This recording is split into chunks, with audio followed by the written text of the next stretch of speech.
Si vous vous êtes déjà demandé à quoi vous attendre lors d'une exhumation, dans quel cadre y a-t-on recours et comment cela se déroule-t-il, vous êtes au bon endroit.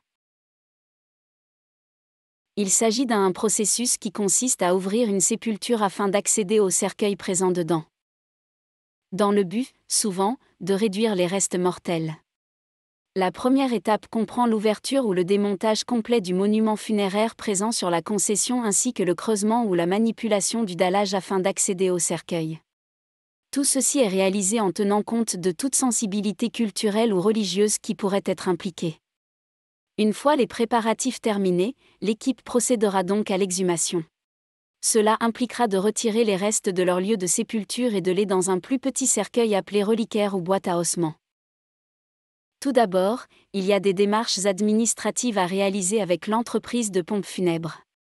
Le demandeur doit s'assurer d'avoir les droits sur la concession d'une part, d'autre part, il doit recueillir l'accord de tous les membres de la famille de la personne dont le corps sera exhumé.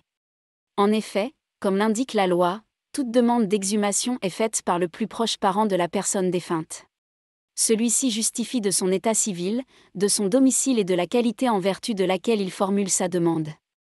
L'autorisation d'exhumer un corps est délivrée par le maire de la commune où doit avoir lieu l'exhumation. L'exhumation est faite en présence d'un parent ou d'un mandataire de la famille. Si le parent ou le mandataire dûment avisé n'est pas présent à l'heure indiquée, l'opération n'a pas lieu. L'intérêt premier est bien souvent de récupérer de la place dans une sépulture. En effet, en exhumant et en effectuant une réduction de corps, il est possible de récupérer plusieurs places dans une concession qui était jusqu'alors pleine.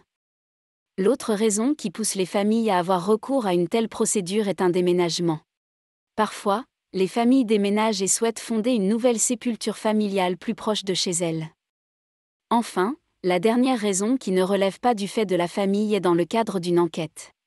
En effet, toute juridiction d'instruction ou de jugement peut décider d'exhumer un corps à la demande du ministère public, corps de magistrats représentant les intérêts de la société devant les juridictions ou des parties, ou d'office. Ces opérations sont alors à la charge du ministère de la Justice. Si vous prévoyez d'effectuer une exhumation, il est important de connaître toutes ces étapes afin que vous puissiez vous y préparer sereinement. N'hésitez pas à contacter les pompes funèbres proches de chez vous pour avoir plus de détails, en fonction de votre cas.